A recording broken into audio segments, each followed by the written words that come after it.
Yahobu, Bapak Ibu Pendeta, Sinenge, Majelis dan warga Gereja Amin, ini adalah channel YouTube Sinode Gereja Amin. Karena itu, bagi yang mencintai Gereja Amin, tontonlah, subscribe, like, dan bagikan. Gereja Amin yang tangguh, mandiri, dan peduli. Tuhan Yesus memberkati.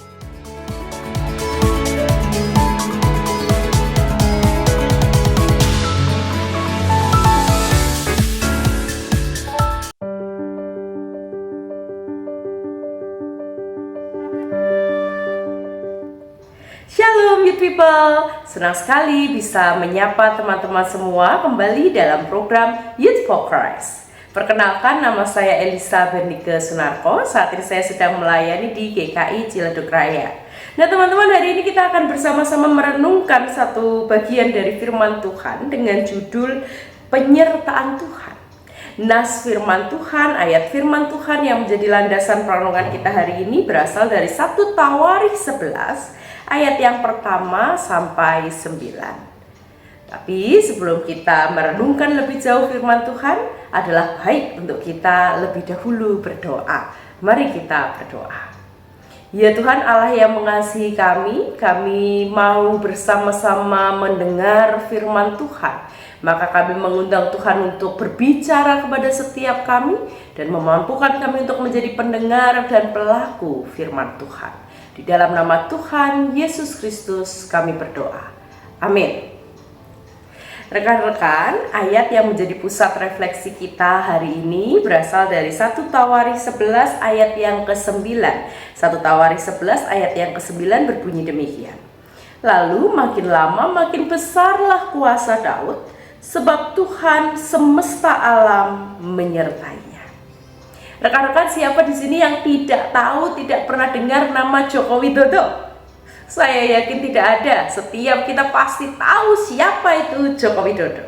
Betul. Dahulu Joko Widodo adalah seorang pengusaha mebel.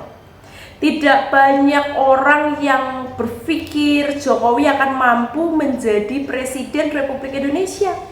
Bahkan ada banyak orang yang merendahkan, meremehkan Jokowi dari bentuk perawakannya. Tubuhnya yang kurus dipandang tidak cocok untuk jadi presiden yang menjalankan begitu banyak tugas kenegaraan. Tapi apa buktinya? Sekalipun awalnya direndahkan dan diremehkan orang, Jokowi berhasil membuktikan dirinya sebagai pemimpin yang baik lewat setiap karya yang sudah dikerjakannya selama ini. Dan hal ini bahkan diakui oleh dunia internasional. Nah, teks yang menjadi bacaan kita hari ini juga menceritakan peristiwa yang sama ketika Daud berhasil membuktikan kemampuan dan ketangguhannya sebagai pemimpin Israel.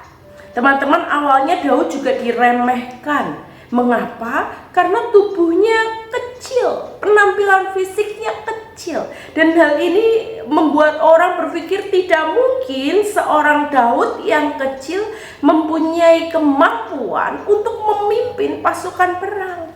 Tapi faktanya Daud terbukti mampu menjadi pemimpin Israel yang baik. Bahkan dalam kepemimpinan Daud berhasil membuat pasukan Israel menjadi pasukan yang ditakuti oleh banyak orang. Kenapa? Karena Daud selalu memenangkan pertempuran.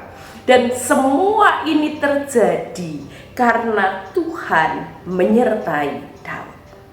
Youth people, barangkali di dalam kehidupan kita pernah ada pada posisi ketika orang-orang meremehkan kita, ketika orang-orang memandang kita sebelah mata hanya karena penampilan kita atau mungkin latar belakang kita. Nah, hari ini kita mau melihat apa yang terjadi pada Daud. Bagaimana penyertaan Tuhan memampukan Daud yang dipandang sebelah mata, namun tetap berhasil melakukan hal-hal besar. Orang yang memandang kita sebelah mata mungkin mempengaruhi kepercayaan diri kita, keyakinan kita, membuat kita tidak berani untuk melakukan hal-hal besar. Tapi lihatlah, Daud berhasil membuktikan dirinya. Awalnya ia direndahkan orang, diremehkan orang, dipandang sebelah mata. Tapi karena penyertaan Tuhan menolong, memampukan Daud untuk terus membuktikan kemampuan dirinya sebagai pemimpin yang hebat. Karena itu mari kita terus berkarya, lakukan hal-hal besar, dan percayalah sama seperti Daud, Tuhan juga akan memimpin dan menyertai kita. Amin. Mari bersama-sama kita berdoa. Ya Tuhan, tolonglah kami untuk yakin pada penyertaan dan kuasa Tuhan di dalam kehidupan kami, sehingga dengannya kami dimampukan untuk terus mengerjakan karya yang besar dalam pertolongan Tuhan. Di dalam nama Tuhan Yesus Kristus kami berdoa. Amin. Demikian teman-teman renungan kita hari ini. Jangan lupa ya, like, subscribe, dan share kepada sebanyak mungkin teman-teman kita, supaya makin banyak orang yang mengenal dan mendengar tentang Kristus. Tuhan Yesus memberkati kita semua. Sampai jumpa.